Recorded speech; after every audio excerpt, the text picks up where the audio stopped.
Alrighty, boys, it's that time again. Let me find my cursor over here and let's get this baby started.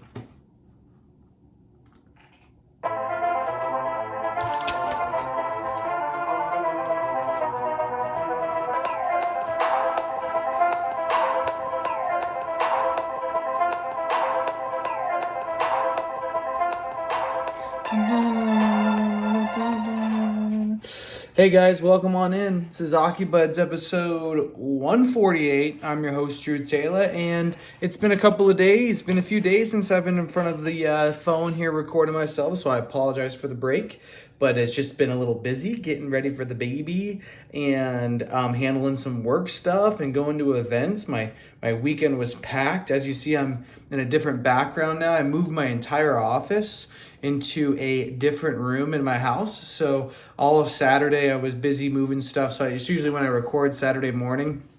And then Sunday I went to the football game with my father-in-law, boots in the box suite. Thanks Cigna for the box suite. As we watched a really great football game that the Cardinals eventually lost. No surprise there, but I've got 2 weeks worth of breakdowns for you here. We'll still try to keep the episode within 30 minutes, but honestly, there's no real updates for me. Baby's doing well, Moni's doing well, feeling the baby move around a lot more. Had a couple OB appointments. Things are moving right along here. On the betting front, I am down bad. I am down so bad. It's not fun, but we're still fighting. It may take a couple of years to claw out of the hole I dug myself into. Might not be a one-season climb out, but we still have a couple of things in the mix that hopefully can turn things around for me. JC knows how bad it is in my world, but the rest of you, I wish you the best of luck.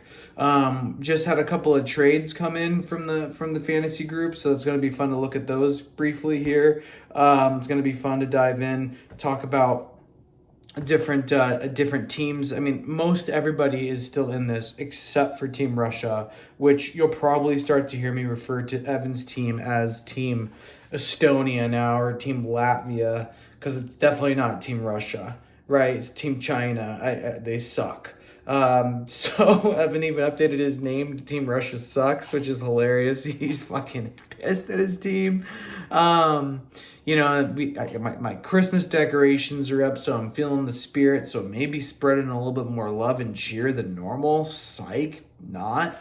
I'm headed out to Prescott. As you guys always know, we go to Prescott for Thanksgiving, so I'll be up in Prescott in a couple hours. So I'm going to crank this out, get it uploaded before we get on the road there. Still got to pack.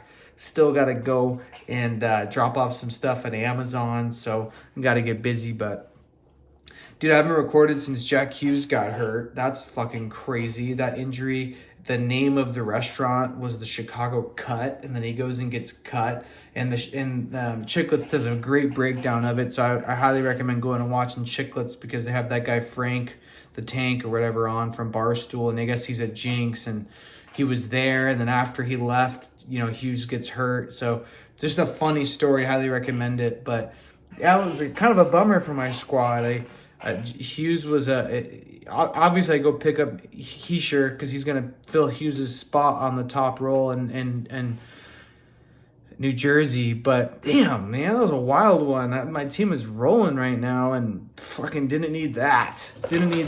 But every team is in the mix. Like I said, everyone's either 3-4, 4-3, or they could be Team LARP and be 6-1 or some shit right now. I gotta look at the standings here in just a second. But interesting injury, interesting standings going on here. There were a lot of 3-3 teams. Most everybody was 3-3, and now most everybody's 3-4 or 4-3.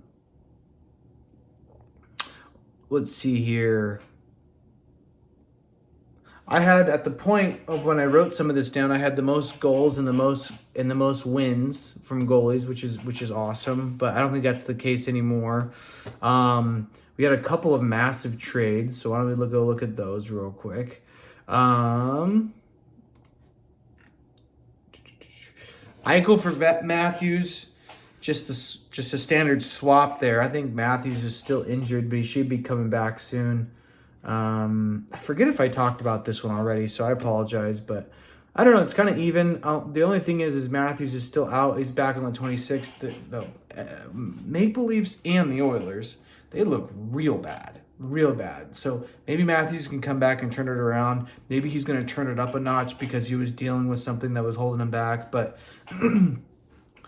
Jack Eichel is a weapon. And now I'm facing him, right? So hopefully I can take down Knies to a gunfight. But he's stocked with Jack Eichel. And yeah, you got the Eichel-Marner combo going on for Knies to a gunfight. And I think that's a pretty good combo there. Let's take a look at that here. Yeah, Eichel and Mitch Marner now. Except Mitch Marner, he's not putting the puck in the back of the net. He's doing a lot of assists, but he's actually done fuck all nothing, really. He hasn't scored a goal since the beginning of the month, basically. Yeah, not one goal in 20 days for Mitch Marner. And the last game against Utah, he was -3, -1.3 fantasy points. He hasn't got a point in 3 games. So hopefully Mitchy Marner can fucking figure it out because nice to a gunfight traded for Jack Eichel so Mitch Marner could pick it up a little bit on his squad. And he can get those dual points.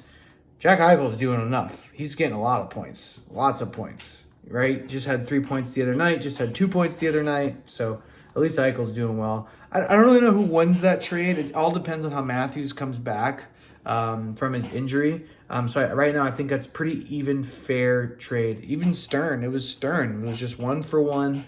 I want that center. You can have that center. So at this point in time, I'm not really sure who wins. I think everybody would agree, though. Like, it depends. If Matthews comes back and he lights it up, fair trade. If not, Parsons got fleeced. Parsons didn't need to make a trade. Why did he make a trade? He was doing fine. He's doing just fine. Why didn't he make a trade? So even trade right now. If Matthews doesn't come back, or comes back into shit, then Nice to a gunfight. Got rid of him in a good time. Then we had another trade that just launched today. Lisan Al-Gaib caused a fucking earthquake in Gilroy. But we have the trade of the Ginger goalies, Dustin Wolf and Zach Hyman. Leave the $dollar Skrill and go over to 1-800-Ramblers for some support. So Dustin Wolf and Zach Hyman are off of Dollar Skrill and on Ramblers now, and Ramblers receive. Excuse me. Ramblers receive Dustin Wolf and Zach Hyman, and Dollar Skrill receives Frederick Anderson and Will Smith. This is funny because we're talking about both Edmonton Oilers and Maple Leafs, and the Oilers just look bad.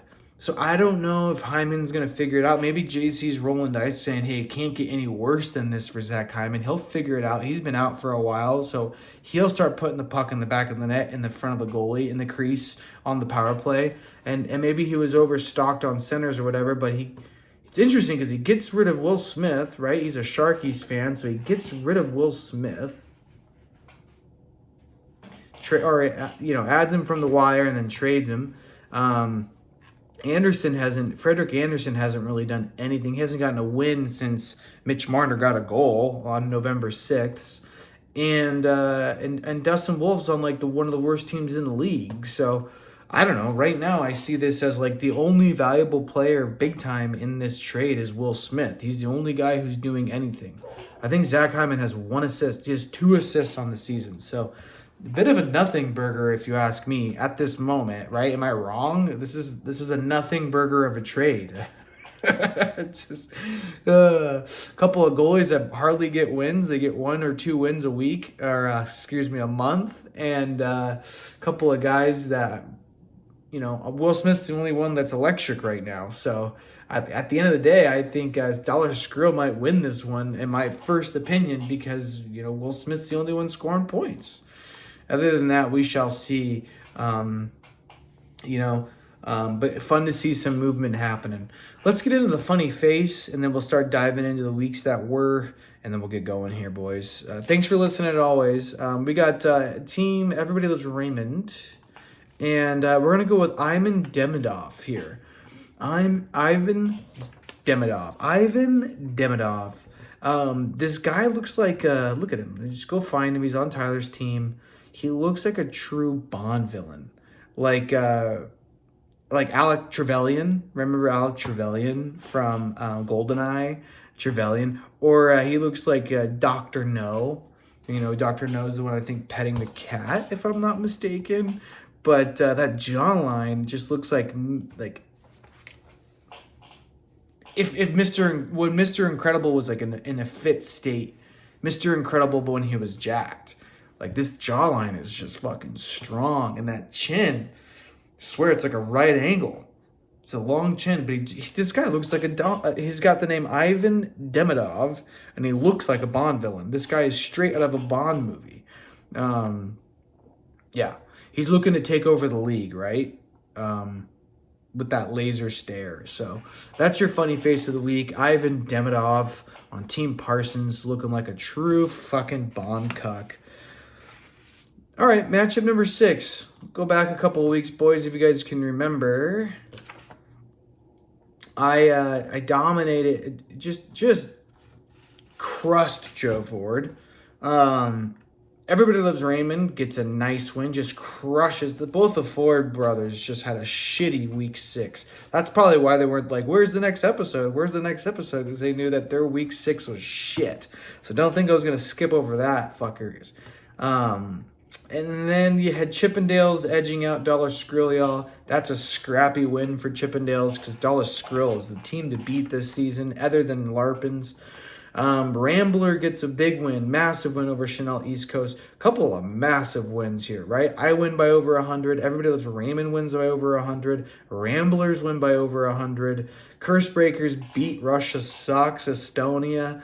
Curse Breakers are on a heater right now. 3-week heater right? This is their second win in a row, week 6. And then this last week 7, they win. We'll talk about it. And then Silver Acres Rest Home, not Resting Home. Apple Cider, not Apple Cider. Silver Acres Rest Home beats Dylan Larpins for Dylan Larpin's only loss of the season. Who would have thought that would have happened? Fucking crazy. So, we're going to get into it. My team just crushes. Talking about the losing team first. Cuck me if you can. Gets cucked. 21 points coming from their goaltending. No helps from Alex Lyon. Lying to me if he told me he was doing good. Minus 1.8 points for him. His top scorer is Mark Scheifele with 19 points. Not going to be enough. Not going to do enough to get an edge past me. 38 points coming from my goaltending, looking strong from a goalie front. Almost 200 points coming from my scoring. DeBrincat with 35 points. Martin Nietzsche's Peaches with 34 points. Leon Draisaitl with 30 points. Sam Reinhart with 25 points. So I had 3 guys in the 30s, basically. That's a great win for me. Knives to a gunfight. Absolutely shits the bed, as I mentioned. And Nice to a gunfight, Ryan texted me when we started our matchup saying, hey, my team's been not doing so great, but it's going to do great against your team. And now he's down by 30. So, I don't know. This team might be a pretender. I don't think I had you in the playoffs, Ryan, and you're 3-4, and you're about to be 3-5. If I have anything to do with it, if I have any say in the matter, you're going to be 3-5. And I don't know. I just don't think your team's got the juice, but you got Jack Eichel now and Rich Marner, so who knows? But yeah, looking at your team, bud, you didn't break a fucking 100. That's bad. I mean, that deserves, let's just pause. Week 6, matchup versus Everybody Loves Raymond, Knives to a gunfight. Let's take a breath. A moment of silence for the shitty fucking week Ryan Ford had. God, that was a bad week. Okay, so yeah, Ryan's goalies, he put a good effort in with goalies. 7 goalies started, only 1 win. 1, 2, 3, 4, 5 goalies he tried. He really tried. And he had 23 points coming from his goaltending. That's okay. It's not terrible. 70 points coming from your skaters. 70 points coming from your skaters. You only had 2 skaters over 10 points. Tim Stutzel, 18 points led your team. Your team sucked. Matchup number 6, Ryan Ford. Your team did bad. 36 points coming from Everybody Loves Raymond goaltending. Jesper Wallstedt on Minnesota is just fucking... He won't be beat. He's like that guy from Leeds Mattress. I won't be beat. He hasn't lost. He hasn't lost since... October 26th. So he's won 5 matchups. In those 5 wins, he's had 3 shutouts. 3 shutouts. So in the month of November, he's had 3 shutouts. The Minnesota Wild are on a tear. But yeah, Jesper Wallstedt with 3 shutouts in the month of November. Everybody Loves Raymond picked him up November 9th. So he literally picks him up, gets the first shutout, and then rides him. So that was huge. 36 points coming from those goaltenders for Everybody Loves Raymond. David Pasta, 35 points. Lucas Raymond, Tyler's lookalike, 27 points. Quentin Byfield, 24 points. Matt Boldy, 23 points. I'm telling you, this is a young team. Everybody Loves Raymond was one of my bye weeks guesses at the beginning. And though I beat him last week, we'll talk about that. This team did good in week 6, and it's really easy to win when your opponent doesn't break 100 points. Ryan Ford, fucking idiot. Dallas Skrill, surprising loss to Chippendales. Chippendales is a grinding team. This guy's no stranger to hoisting the belt, but he had a tough matchup against Dallas Skrill, and he edged him out. So talking about the loser first, that's Dallas Skrill. 34 points coming from his goaltending. Dustin Wolf, who he traded, did a lot of that with 17 points. 137 points coming from his skaters, only led by Tage Thompson with about 20 points, 18.7. So congrats, Tage. Wasn't enough to get it done. Chippendales, though, 30 points coming from his goaltending. He had 150 points coming from his skaters. 24 points coming from Josh Morrissey. Want to see more of that. Want to more see that. Right? You love to more see that. I want to more see that from Josh Morrissey. Brad Marchand, 21 points. Mikko Rantanen, 20 points. Great win, Chippendales. Edges him out by 11. This was real close because Dallas Skrill tried to come back on Sunday. He loses by 11. I think this is when Makar could have scored a bunch of points on Sunday. Let me see here. Yeah, it was coming down to Makar. Makar needed to have like a 15-point day, which is doable. Makar can do that, but he didn't have enough gas in the tank. Chippendales ends up winning. Chanel East Coast gets just pummeled against the Ramblers. The Ramblers fucking hot week for the Ramblers, week 6. I love the Irish, JC, so let's pause here and celebrate your massive win, bud. Talking about the loser first, though. Talking about the losing team. Hey, Chanel East Coast, you lost. 6 points coming from your goaltending. What the fuck happened there? Vasilevsky is the only person that did anything, and he had 5 points this week. 6 points coming from your goaltending. Might as well be on Knives to a Gunfights team. That's how bad that was. 118 points coming from your scoring. Adam Fox led your team. Another person with a fucking strong jawline, Adam Fox. Look at Adam Fox. This is my impression of Adam Fox. Adam Fox looks like he's literally taking a dump. Ugh. That's Adam Fox for you. 18 points coming from Adam. Okay, Ramblers, 23 points coming from your goaltending. Not great, not bad, whatever. 233 points coming from your skating, though. Holy fucking shnikes. Another person breaking 50 points here. Jason Robertson, that's enough for 2 players. Jason Robertson, 50 points. Artemi Panarin, 32 points. Vincent Trocheck, 26 points. Rupe Hintz, 22 points. Bo Horvat, who's having one of the best seasons of his life, 22 points. Holy shit. JC crushed it. He had all of his top scoring, though, came from 2 teams, Dallas and and the Rangers. Who would have thought that, Trocheck was the missing piece for the Rangers? Who would have thought? Who would have thought? Yeah. So JC gets a massive W. 125. He doubled the score of Chanel East Coast. Doubled the score. That's crazy. So did Everybody Loves Raymond. More than doubled the score. Both these guys did. So just looks bad. Man, nice to a gunfight to even break 100 on week 6. Curse Breakers, man. Curse Breakers just beat up on Russia sucks. Poor Russia, just having a bad year. Russia would have beat so many other teams this past week 6, but Fuck, he just matched up against the wrong guy. Evan's just having a shit year. Talking about that team even more. 38 points coming from his goaltending. No help from Jacob Dubas, after I shouted him out the other week, minus 3.4 points for him. Fucking idiot. But Igor Shesterkin and Jake Odger had a good week. And so did Jack Roslovic, who had 31 points. Evan Bouchard had 26 points. Thomas Hurdle had 21 points. So Evan, I mean, you're trying, but you're just failing. And it's hard to win when you get faced against somebody who has 56 points coming from their goaltending. You know, curse breakers, breaking the curse the hard way with goaltending. And then his team was led by Connor McDavid. Nobody other than Connor McDavid, 39 points coming from him. Matthew Schaefer, 23 points. So big win, curse breakers. And then the last matchup, Dylan Larpin's just dropping the ball. 8 points coming from his goaltending. I'm telling you guys, this team is vulnerable in the goaltending crease. Now, Blackwood's getting more time in the Avalanche, and the Avalanche just don't lose. So that's pretty good. But other than Blackwood, who splits time with Wedgwood right now, this team is vulnerable when it comes to the goalies.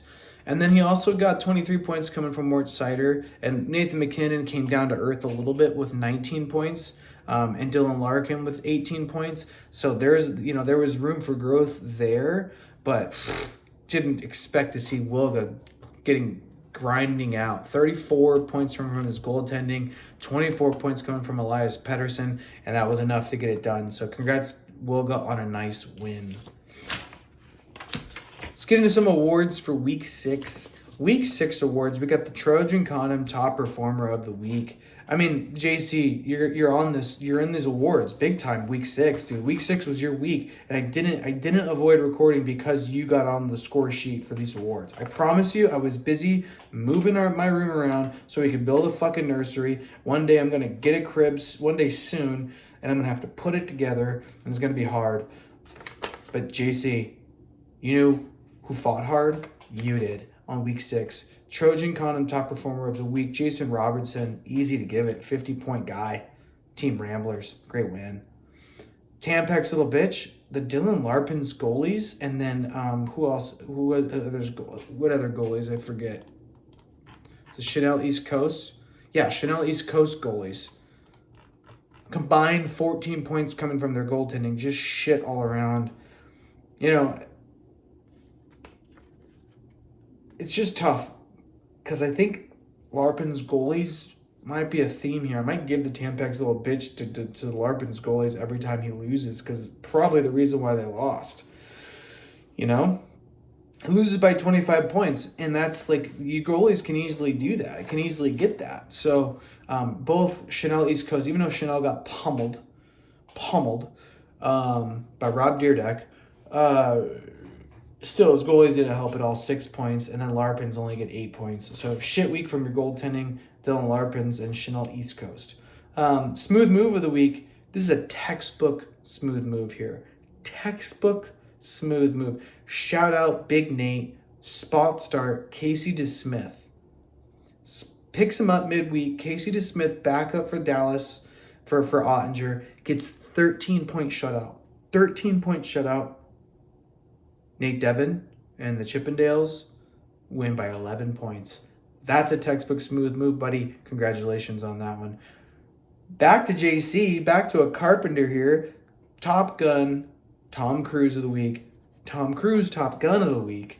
JC, 256 points. Congrats to you, bud. And then your Poopy.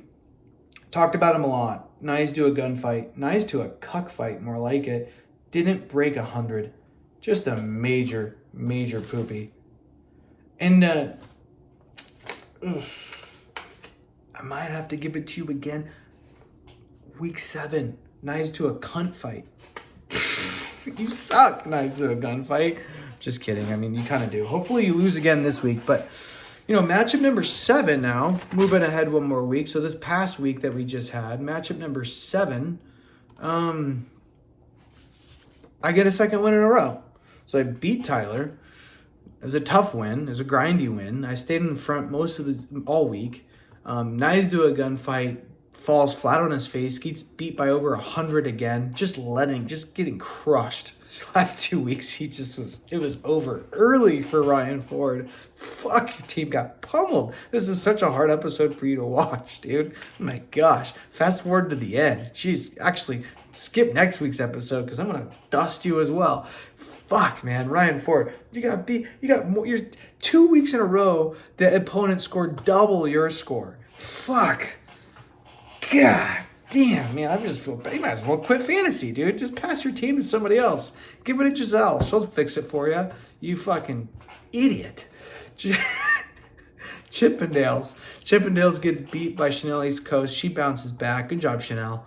And then Russia sucks. Russia continues to suck. Team fucking Kazakhstan over here. Team who the fuck no? Team Guatemala. That's fucking... You see those Jamaican roller hockey leagues? That's what Russia sucks looks like right now. Just gets beat by Cuck Me If You Can. Hey, at least one Ford brother bounced back. Jesus. Nice job, Joe. And then Dylan Larpins with a win. He bounces right back, 6-1, staying way out in front by 2 weeks. He's got a 2-week cushion on us now, 6-1. Ramblers fall back into the losing sheet. And then speaking of losing, now Silver Acres rest home, not resting home. And the Curse Breakers had a tough matchup. Curse Breakers win and gets their 3rd win in a row. So this guy was like 0-4, I think, and then he goes on a win streak and gets 3 in a row. Yeah, he's 0-4, gets 3 wins in a row. He's in the hunt now. This guy's a crafty vet. Watch out for him. And what was interesting about Silver Acres rest home is that they could have won 3 in a row as well. So both these teams are on a 2-week heater, and then Curse Breakers rises on top.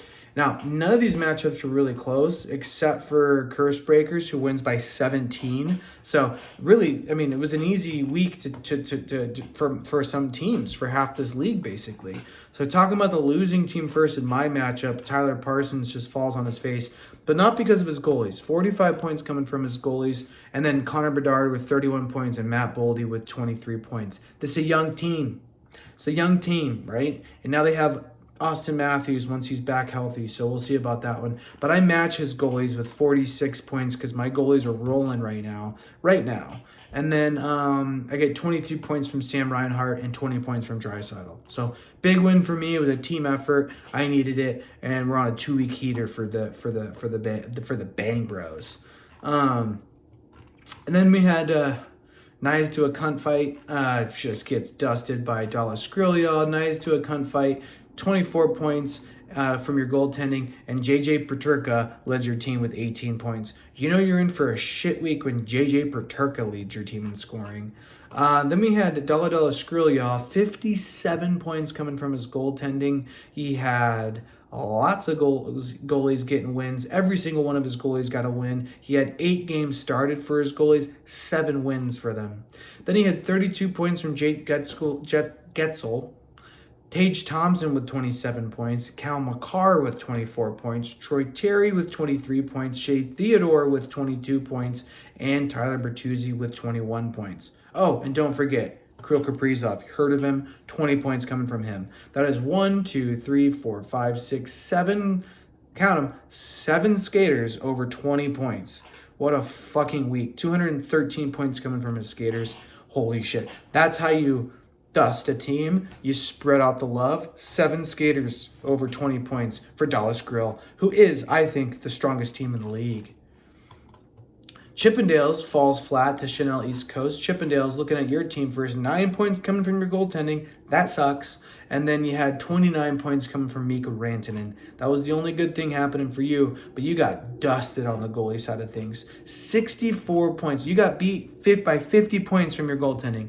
64 points coming from Chanel East Coast goaltending. So remember last week when I just was talking about how my Tampax little bitch goes to Dylan Larpins and Chanel East Coast goaltending because Chanel East Coast only had 6 points coming from his goaltending? Well, makes me eat my words right away. 65 points coming from his goaltending. He had 9 games started. He had 5 wins, so not as many wins, but he had 2 shutouts and 2 overtime losses. So that really fucking helps. Vasilevsky with 19 points. And then from his skaters, Jacob Chikrin, probably the most fit guy in the league with 29 points, and Voronkov with 19 points. So a big win there, Russia, Week 7 continued to suck, continued to get dusted. Just ugly performance, all in all. 17 points coming from his goaltending, and then he had Tom Wilson leading his team with 26 points. So, ugh. That's Team Russia, right? If I'm Russia, I'm good. Ugh. That's Team Russia right now. 29 points coming from Cuck Me If You Can, his goaltending, and then he had Kucherov with 28 points, Alex Cuck or Tuck with 24 points, Brandon Hagel 21 points, and John Carlson with 20 points. So great job, Cuck Me If You Can, Kucher Cuck, and Alex Cuck leading your team in scoring. Moving right along, the Ramblers get beat up. Poor Ramblers. 16 points coming from their goaltending, and they were led by Morgan Geeky with 31 points and Jason Robertson with 28 points. Jason Robertson in those last 2 weeks had over about 80 fucking points. So he's pulling his weight. Bo Horvat had 20 points even. Wasn't enough to get it done because he loses by 30. And look at this, 30 points coming from the goaltending of Dylan Larpins. So remember last week when I was talking about Dylan Larpin's shitty goaltending? Well, he wins by 30 and his goalies get 30 points. So there's a theme there a little bit. But that was enough to get it done. He also had 34 points coming from Jake Werenski, right? We were wondering where Werenski was. Well, the Ramblers found him because they got their asses kicked by Jake Werenski. Where is he? Werenski, where are you? Cutter Gauthier with 24 points. Nathan McKinnon with 22 points. And Noah Dobson with about 20 points too. So Dylan Larpins gets a big win. Finally, closest matchup of the week. I mean, look at this. 15 points coming from Wilga's goaltending. I mean, Stuart Skinner's fucking terrible. Oh, terrible. Macklin Celebrini, though, 40 points coming from Macklin Celebrini. And then he had Alex Ovechkin with 37 points. So between these two guys, there was 70 fucking points. I mean, there's so many points coming from these two guys. And then it kind of falls off. Mike Matheson did okay with 22 points. But if it wasn't for Macklin Celebrini and Alexander Ovechkin, this team would have got drummed. So barely breaking 100 without those two guys. But they're important guys. You know, I think they had dual hat tricks. Yep. Macklin Celebrini and Alex Ovechkin, right? One old guy and one young guy getting hat tricks for you. But it wasn't enough to get it done, Wilga. And the Curse Breakers get 61 points coming from their goaltending. Massive goaltending week for a couple of guys. Curse Breakers being one of them. And then he had 19 points coming from Lane Hudson. 20 points coming from Lane Hudson, who led his team in scoring. Getting into matchup 7 awards. Nice one, Curse Breakers, by the way. Getting into matchup 7 awards. We had your Trojan Condom top performer of the week was Macklin Celebrini. Mac Daddy Celebrini, 39 points. Tampak's Little Bitch, which was a hard one to give this week because everybody kind of got skunked if they got beat. That's Artur's She Loves. She loves to put the puck in the back of the net or watch the puck go in the back of the net. Artur's She Loves, minus 2.8 points. And then also Stuart Skinner because he just fucking sucks. But yeah, She Loves, minus 2.8 points. That didn't help his team, Chippendales. Your smooth move of the week, Curse Breakers. I'm going to give it to the Curse Breakers who had 2 big goalie ads. That goalie for fucking San Jose and then some other fucking goalie. Jet Greaves, right? Jet Greaves or whatever. 47 points coming from his goaltenders on matchup number 7. So that was huge. Smooth move of the week to Curse Breakers who needed it to get a win against a decent Silver Acres Rest Homes. But Curse Breakers picking up that Arskarov and Jet Greaves guy a couple weeks ago, right? So this was just a long, smooth move in the making.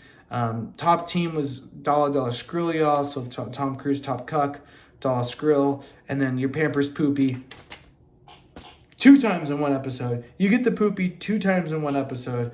Nice to a gunfight. Oh, man. I don't got anything else to say, Ryan. Sorry, buddy. And now, match number 8. I think I do have a little bit more to say, Ryan. You texted me shit talking early in the week. And so far it's not good. And we have a lot of full lineups. Sunday is in your favor. But right now I'm up by almost 30 points. So I like where I'm at. We'll see how that goes. Chanel East Coast has a decent lead on Dollar Skrill. That would be a big win for Chanel East Coast to beat up on Dollar Skrill. Russia sucks with a 20 point or a 19 point lead over Everybody Loves Raymond. Man, hopefully Everybody Loves Raymond might go 0 for 2 against the Taylor Bros. But Russia sucks. It really needs to start getting some wins or it's going to be over early for him. So we'll see if Russia sucks can pull this one out. Right now he's up, but there's a lot of week left. And then Dylan Larpin's to another strong week against Chippendales. He's up by 40 already. Chippendales, looking to be 3-5. That's surprising, but Dylan Larpin's more surprising than anything. 7-1 after this week, possibly. We'll see. Maybe trying to jinx him a little bit. But right now, he's off to a great start. 40-point lead. Cuck me if you can. Beating up on Silver Acres Rest Home. Joe, let's hear some chirps from you in the group chat. Let's hear you chirp and we'll go a little bit. I want to hear that. I want to see that. You're beating him up, right? That's nice. Good for you. Get a win. Good for you, bud. And then 1-800-RAMBLER versus the Curse Breakers. Curse Breakers thought they'd go on a 4-week heater. I think not, right? 7 points right now to JC's 46. So down by over 40 points. A lot of week left, but probably want to be in double digits here by the end of today. So we'll see. Full lineups for everybody pretty much. There's a lot of games before the holiday break, the Thanksgiving break, because then everybody gets right back after it Friday, Saturday, Sunday. But Rambler's off to a strong start. Guys, this has been a little longer of an episode. I need to start packing for Prescott, get moving here.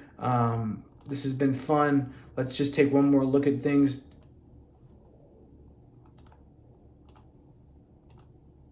Yep. I'm just looking at who has got the most points for. That's Dollar Skrill. And the most points against is the Curse Breakers. Damn, Curse Breakers, you're having trouble in this league and Triple GFL with the points against. What's up with that, dude? Why do your teams always let the opponents give so many points? Why are you doing that, dude? You should stop doing that, dude. Love you guys. See you next week.